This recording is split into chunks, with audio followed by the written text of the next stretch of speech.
Hello दोस्तों, welcome to PRT teacher classes. कैसे हैं आप सभी? उम्मीद करता हूँ अच्छे होंगे, पढ़ाई कर रहे होंगे। चलिए शुरू करते हैं आज का सेशन। देखिए, मैं बता देता हूँ कि ये जो चैप्टर है बहुत ही टफ चैप्टर है। इस चैप्टर को हल्के में मत लीजिएगा। मैं जो बातें बता रहा हूँ उसको सिर्फ सुनते रहिएगा, इससे आए हुए क्वेश्चन आपके कंप्लीट हो जाएंगे।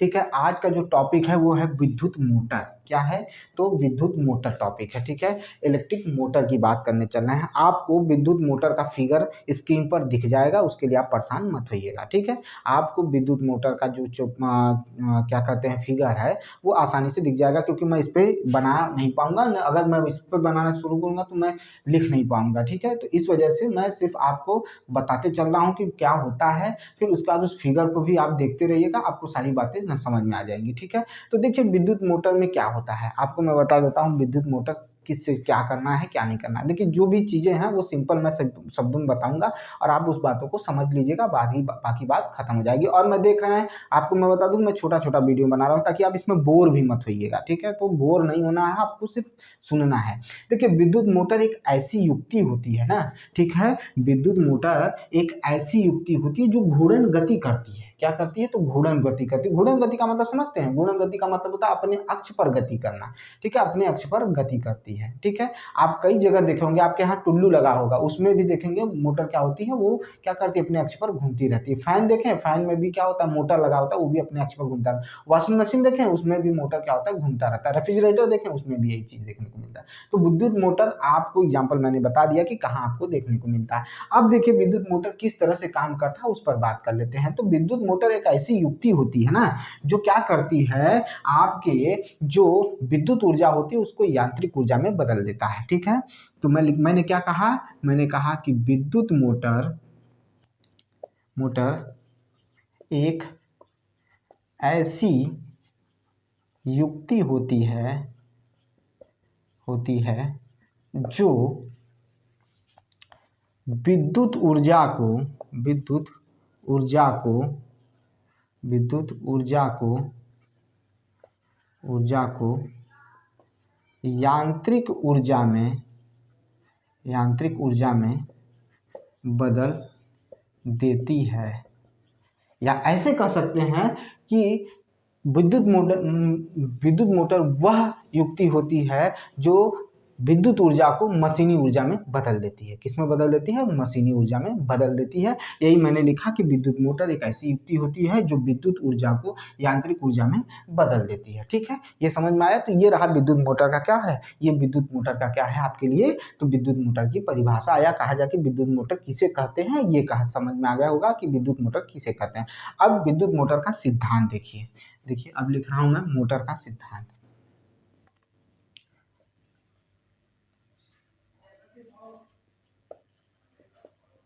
मोटर का सिद्धांत। ठीक है, विद्युत मोटर का सिद्धांत। विद्युत मोटर का सिद्धांत क्या होता है उसके बारे में सुन लीजिए। विद्युत मोटर का सिद्धांत क्या होता है कि जब किसी, ठीक है, कुंडली को चुंबकीय क्षेत्र में रखते हैं। ठीक है, जब किसी कुंडली को चुंबकीय क्षेत्र में रखते हैं, ठीक है, तो उसमें विद्युत धारा प्रवाहित करने पर कुंडली में एक बल युग्म काम करता है। बल युग्म का मैं बता देता हूं। ऐसा बल जो दोनों दिशाओं से लगता है, यानी दो बल यहाँ काम करते हैं। ठीक है, दो बल काम करते हैं, यानी कपल फोर्स काम करता है। क्या करता है? दो बल युग्म लगते हैं। ठीक है, या बल युग्म कार्य करते हैं। यह बल युग्म कुंडली को उसी के अक्ष पर घुमाने का प्रयास करता है। यही बल युग्म कुंडली को उसी के अक्ष पर घुमाने का कार्य करता है, जिसकी, ठीक है, अगर हम कहें कि यह किस पर आधारित है, तो फ्लेमिंग के बाएं हाथ के नियम पर आधारित है, या फ्लेमिंग के बाएं हाथ के नियम पर निर्धारित किया जाता है। यही कुंडली अपने अक्ष पर क्या करती है? बार बार घूमती रहती है। क्या करती है? घूमती रहती है। तो मैं क्या बोला? मैंने बोला कि जब किसी कुंडली को चुंबकीय क्षेत्र में रखते हैं तथा उसमें विद्युत धारा प्रवाहित करते हैं उसमें विद्युत धारा प्रवाहित करते हैं, तो उस कुंडली पर दो बल युग्म कार्य करते हैं। तो उस कुंडली पर दो बल युग्म कार्य करते हैं। उस कुंडली पर क्या करते हैं? तो दो बल युग्म कार्य करते हैं। यही दो बल युग्म उस कुंडली को घुमाने का प्रयास भी करते हैं। यही दो बल युग्म उस कुंडली को उसके अक्ष पर घुमाने का कार्य करते हैं। घुमाने का क्या करते हैं? कार्य करते हैं। ठीक है, यह पूरी प्रक्रिया, ठीक है, यह पूरी प्रक्रिया में जो कुंडली घूम रही है उसका दिशा किस नियम पर निर्धारित होता है? तो फ्लेमिंग के बाएं हाथ के नियम पर निर्धारित होता है। मैं क्या कह रहा हूं कि यह, पहले इसको उतार लीजिए, पहले उतारिए।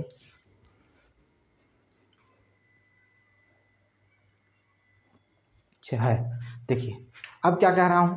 कह रहा हूं कि ये कटे ना, बस इतना है। फिर क्या कह रहा हूं कि इस बल की दिशा, इस बल की दिशा फ्लेमिंग के बाएं हाथ के नियम से निर्धारित होती है और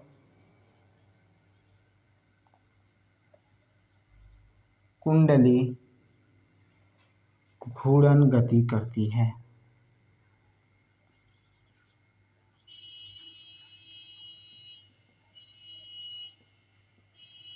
घूर्णन गति करती है, इसको लिख लीजिए, पहले इसका स्क्रीनशॉट लीजिए आप लोग।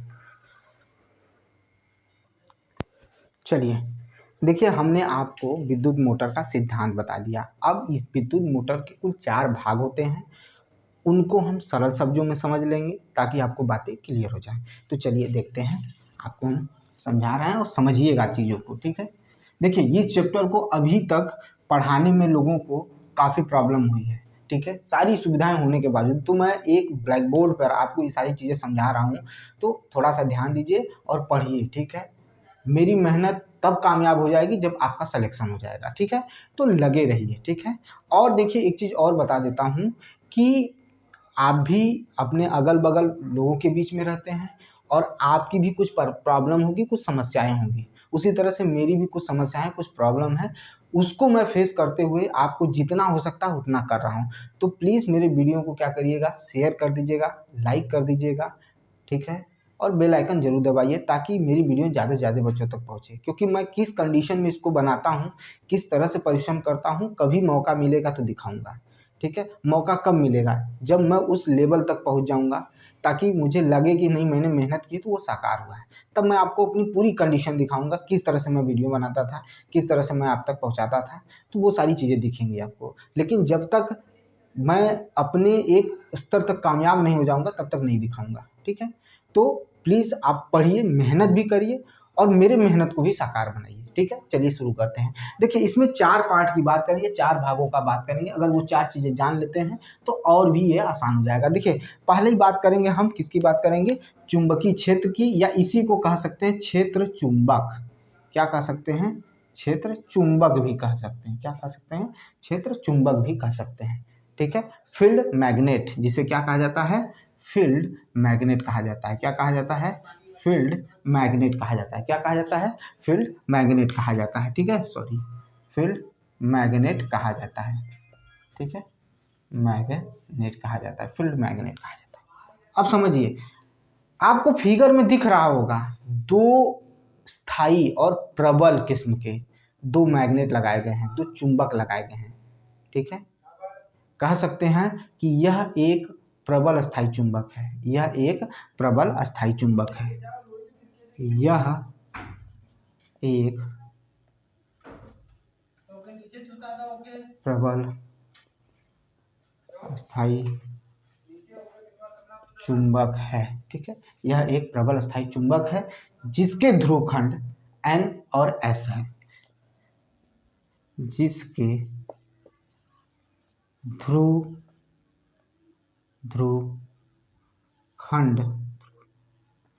ध्रुवखंड N व S हैं। ठीक है, N व S हैं। ठीक है, इसके देख लीजिए, आपको फिगर में दिख रहा होगा।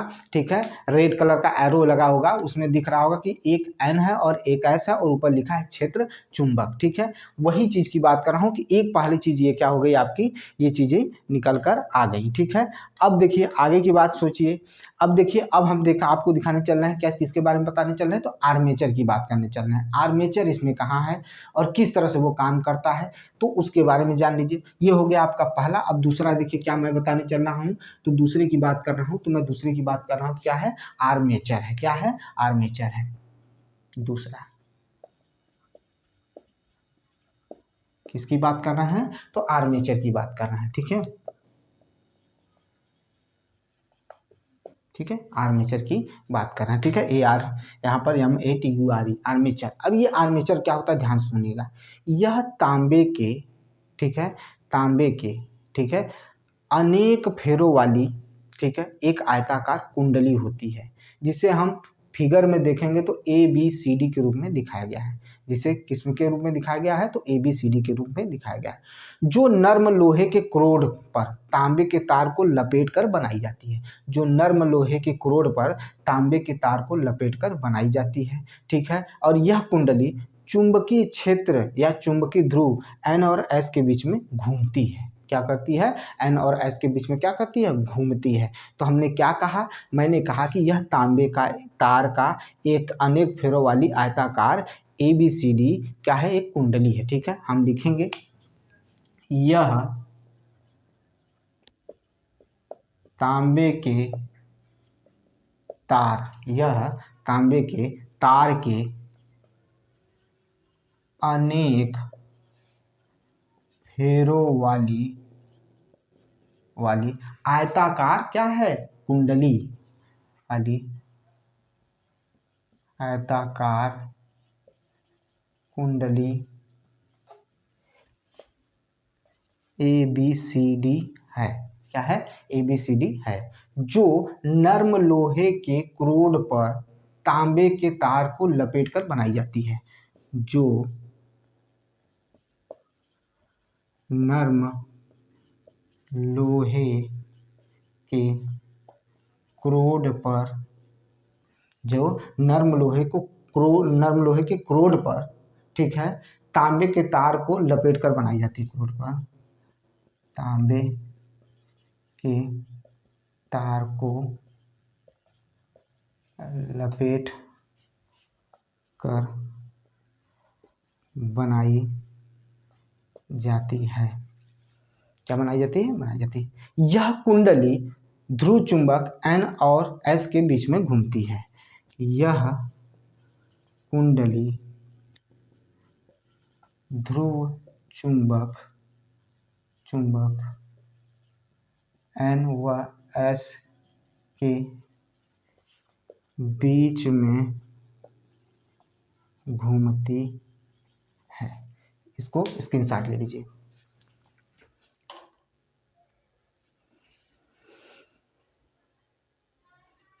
चलिए देखिए, फिर से सुन लीजिए।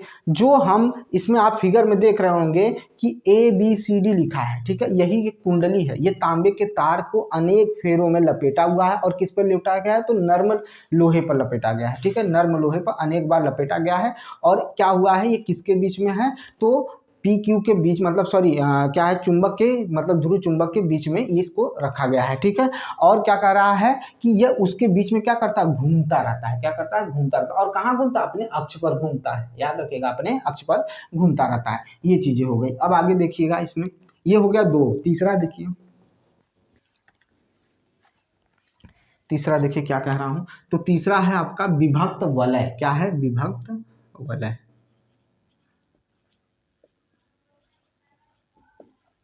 विभक्त वलय, ठीक है, स्प्लाइट रिंग्स।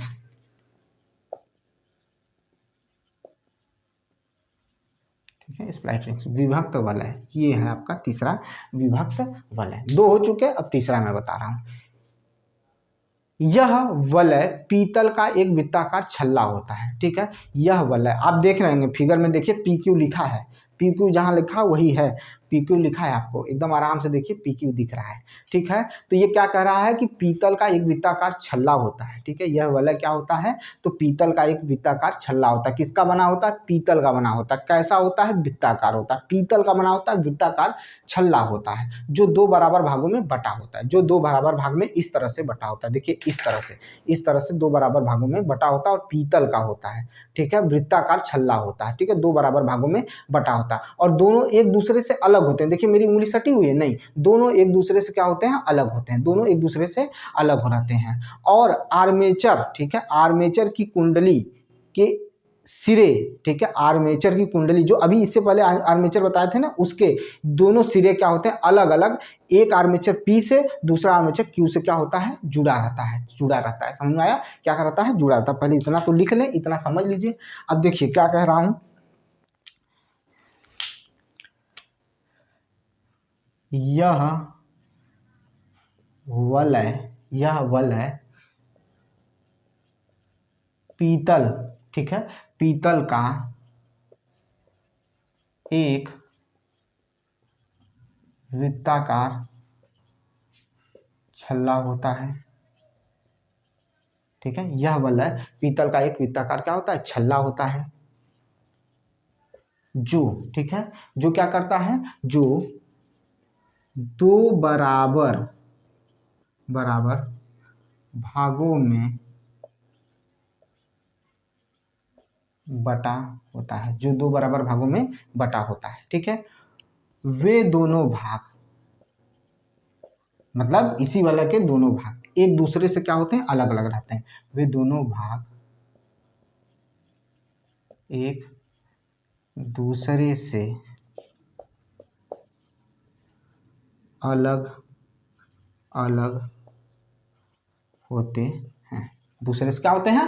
अलग अलग होते हैं। ठीक है, और इन्हीं दोनों सिरों से आर्मेचर के जो दो बिंदु होते हैं, या कहा जाए कि आर्मेचर के कुंडली जो होती है, आर्मेचर की कुंडली होती है, के सिरे इन दोनों से अलग अलग वलय में जुड़े होते हैं। ठीक है, अगर लिखें तो लिख सकते हैं कि आर्मेचर, आर्मेचर के कुंडली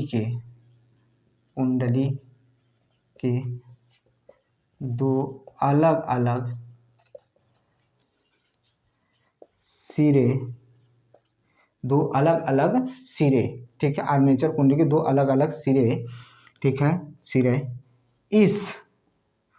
इस वलय P तथा Q से जुड़े होते हैं, Q से जुड़े होते हैं।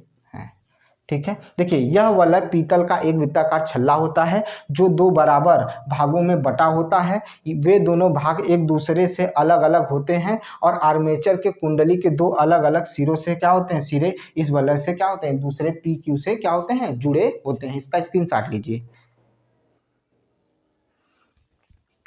अब क्या कह रहा है कि यही जो वलय है, ठीक है, ये वलय आर्मेचर के, ठीक है, आर्मेचर के धुरादंड यानी सॉफ्ट में, ठीक है, सॉफ्ट में जुड़े होते हैं और आर्मेचर के साथ क्या करने लगते हैं? घूमने लगते हैं। क्या करने लगते हैं? आर्मेचर के साथ, ये आर्मेचर के साथ क्या करने लगते हैं? घूमने लगते हैं। ठीक है, फिर से सुनिएगा, ये वलय आर्मेचर की धुरादंड से जुड़े होते हैं, ये वलय आर्मेचर की धुरादंड से जुड़े होते हैं, ये वलय आर्मेचर की धुरा दंड से जुड़े होते हैं। धुरादंड से क्या होते हैं? जुड़े होते हैं। ठीक है, यानी सॉफ्ट से जुड़े होते हैं। अब ये आर्मेचर साथ में, ये आर्मेचर के साथ घूमते हैं, ये तथा तथा ये आर्मेचर के साथ घूमते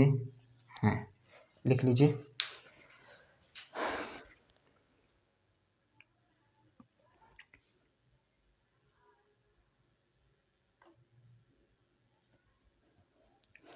चलिए अब देखिए, ये हो गया विभक्त वलय हो गया। अब देखिए हम लोग क्या करने चल रहे हैं।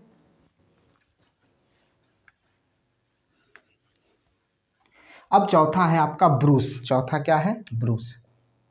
चौथा क्या है? ब्रूस है। चौथा क्या है? ब्रूस। अब देखिए ब्रूस के बारे में सोचिएगा, और ब्रूस के बारे में ध्यान से सुनेंगे तो सारी बातें क्लियर हो जाएंगी। देखिए वलय पी और क्यू है, वलय पी और क्यू है, उसी में लगा हुआ है, वलय के बगल में ही पी और क्यू लगा हुआ है, पी और क्यू है, ठीक है। धातु की बनी दो क्या होती हैं? पत्तियां होती हैं, ठीक है। कौन? ये ब्रूस, ये ब्रूस, ठीक है, ये ब्रूस। धातु की बनी क्या होती हैं? दो पत्तियां होती हैं।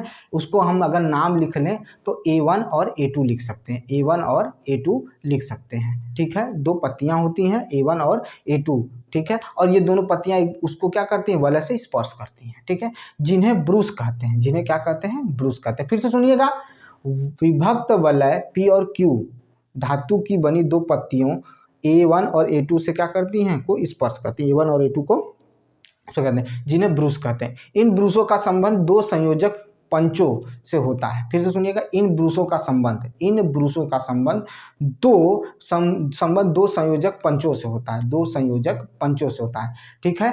तथा इन पंचों के बीच में एक बैटरी लगा होता है, ठीक है। इन पंचों के बीच में क्या लगी होती है?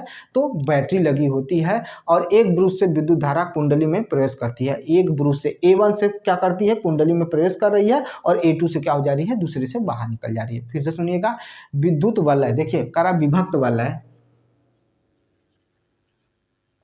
विभक्त वलय, ठीक है, P तथा Q, P तथा Q, ठीक है, से जुड़े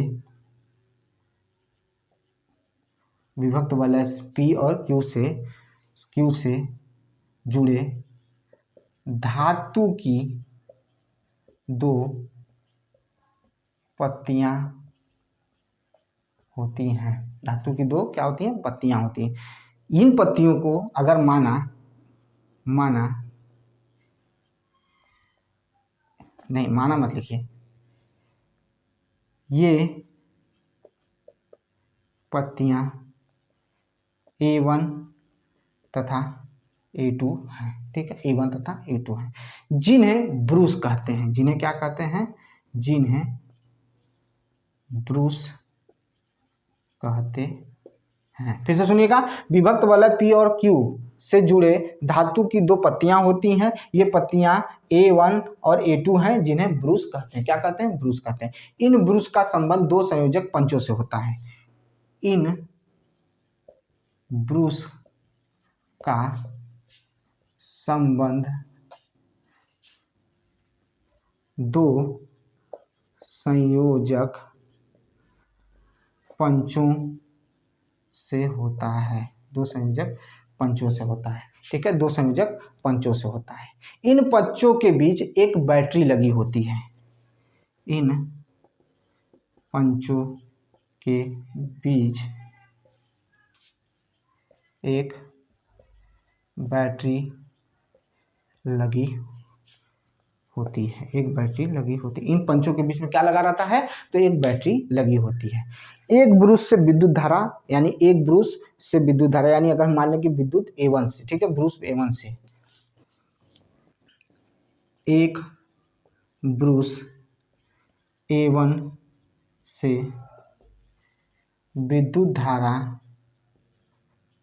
प्रवेश करती है तथा दूसरे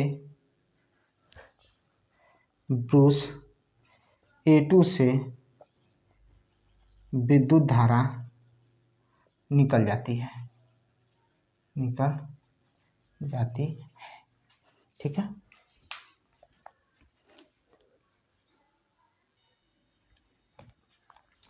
अब देखिए कार्यविधि, देखिए कार्यविधि, देखिए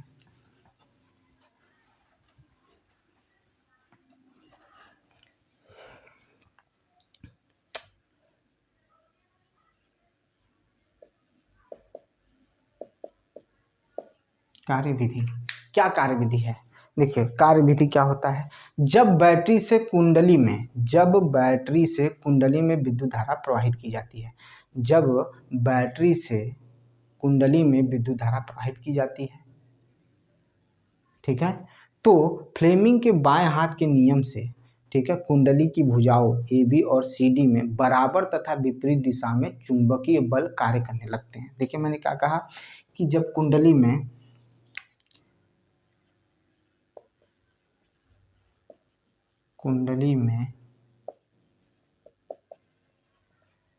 विद्युत धारा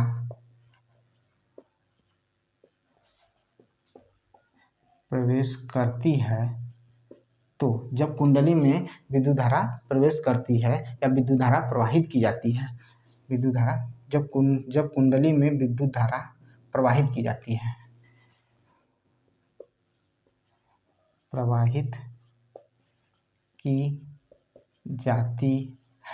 विद्युत धारा प्रवाहित की जाती है, तो फ्लेमिंग के बाएं हाथ के नियम से, तो फ्लेमिंग के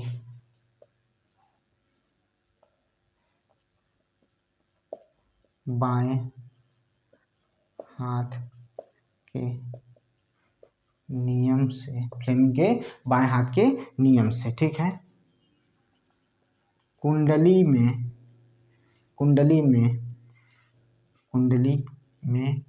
की भुजाओं ए बी तथा सी डी में बराबर तथा विपरीत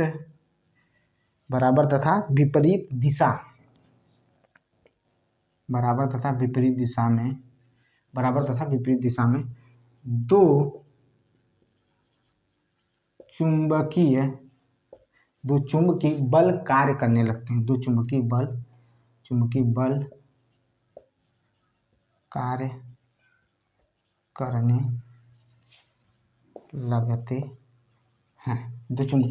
करने लगते हैं, स्क्रीनशॉट लीजिए इसका।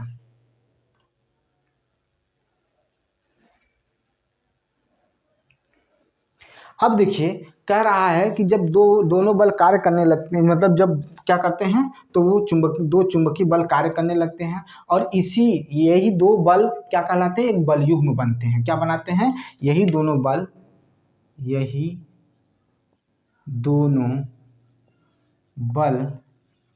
एक बल युग्म बनाते हैं। क्या बनाते हैं? एक बल युग्म बनाते हैं। क्या बनाते हैं? एक बल युग्म बनाते हैं, ठीक है।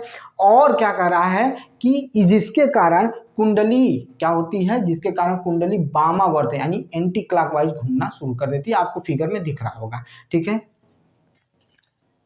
इसी बल के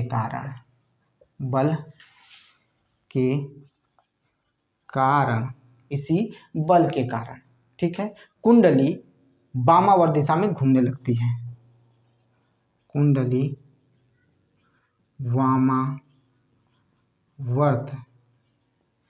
दिशा में घूमने लगती है। वामावर्त दिशा में घूमने लगती है। क्या करती है? घूमने लगती है। परंतु कुंडली के साथ उसके सिरों पर लगे विभक्त वलय घूमने लगते हैं, ठीक है। यानी हमने कहा था कि विभक्त वलय क्या हो जाएगा? आर्मेचर के साथ घूमना। आर्मेचर क्या? कुंडली होती है। तो क्या लिख सकते हैं कि इसी के साथ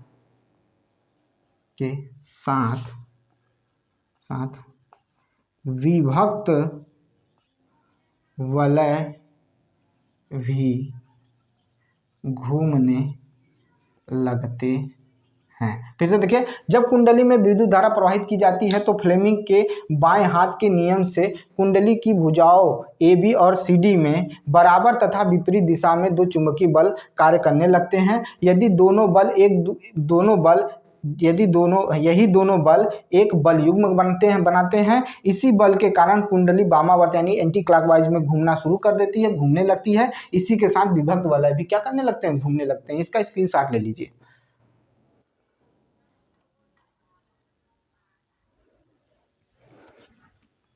ठीक है, ये चीज हो गया आपका। अब देखिए क्या कह रहा हूं, ध्यान से सुनिएगा।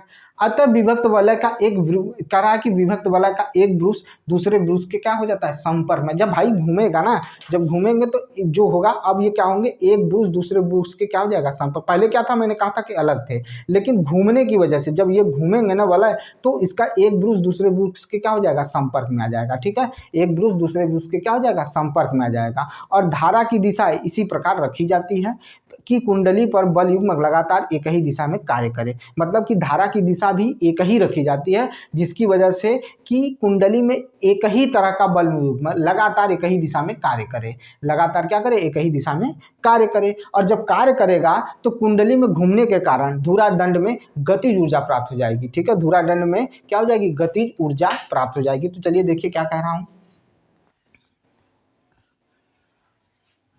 मैंने कहा कि अतः मान लीजिए कि जैसे मैंने कहा कि विभक्त वलय, एक विभक्त वलय एक ब्रूस से दूसरे ब्रूस के संपर्क में आ जाएगा। विभक्त वलय एक ब्रूस से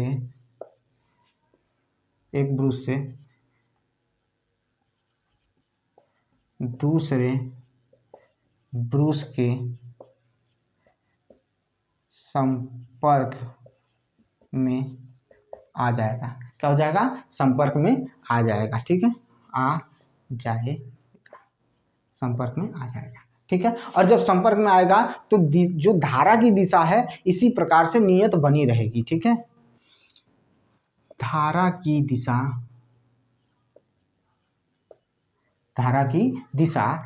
इसी प्रकार से, धारा की दिशा इस प्रकार से बनी रहे, इस प्रकार से बनी रहती है कि कुंडली में बल युग्म लगातार एक ही दिशा में कार्य करता है। कि कुंडली में बल युग्म एक ही दिशा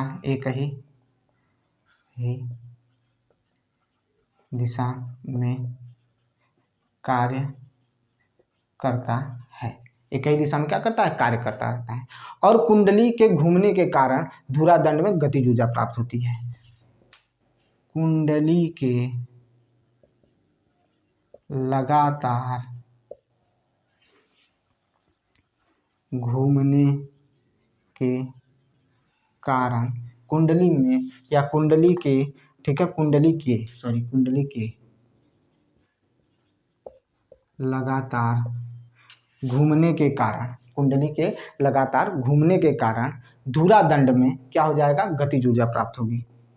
धुरादंड में गतिज ऊर्जा प्राप्त होगी, गतिज ऊर्जा प्राप्त होगी। इसको लिखिए।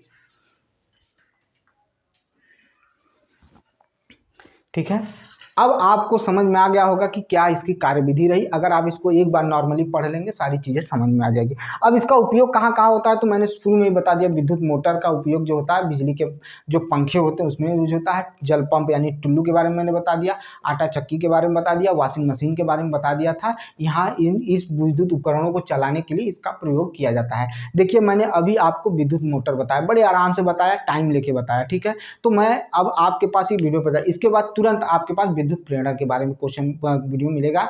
आप लगातार मेरी वीडियो को बस थोड़े थोड़े टाइम देकर देखते रहिए, आपको बोरियत भी महसूस नहीं होगा और आपकी चीज़ें तैयार हो जाएंगी। ठीक है, मिलते हैं नेक्स्ट वीडियो में। और मैं बार बार रिक्वेस्ट कर रहा हूँ कि मेरी वीडियो को ज़्यादा से ज़्यादा शेयर करिए, लाइक करिए मेरी वीडियो को, सब्सक्राइब करिए मेरे चैनल को। बहुत बहुत धन्यवाद।